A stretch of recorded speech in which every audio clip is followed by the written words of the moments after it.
রাজ্য সরকারের এমন কোন ডিপার্টমেন্ট নেই, এমন কোন দপ্তর নেই যে দপ্তরে আজকে আউটসোর্স ওয়ার্কার নেই, যাদেরকে 3 ভাগের 1 ভাগ 4 ভাগের 1 ভাগ বেতনে কাজ করানো হচ্ছে।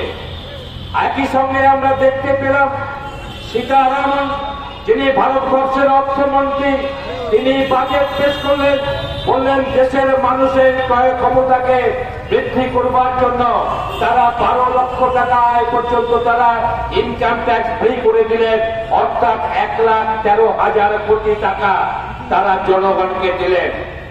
আমরা যারা ঘরে সংসার করে খাই, আমাদের যারা প্রতিদিন হাটে বাজারে যেতে হয়, আমরা প্রত্যেকেই জানি এই 1,13,000 কোটি টাকা হয় আমাদেরকে কোথাও ব্যয় সংকোচ করতে হবে, অথবা অন্য কোনো জায়গা থেকে আয় বৃদ্ধি করতে হবে। তাছাড়া তো সংসার চলবে না, দেশ চলবে না। তার ফলে সমস্ত জিনিসের দাম বাড়ছে এবং তারা 1,13,000 কোটি টাকা অনুদান দিয়ে তারা বলছে আমরা ক্রয় ক্ষমতা বাড়ানোর চেষ্টা করছি। কিন্তু এই কথা তো আমাদের বুঝতে হবে, এই ক্রয় ক্ষমতা কমে গেল কেন? সে কি ঈশ্বরের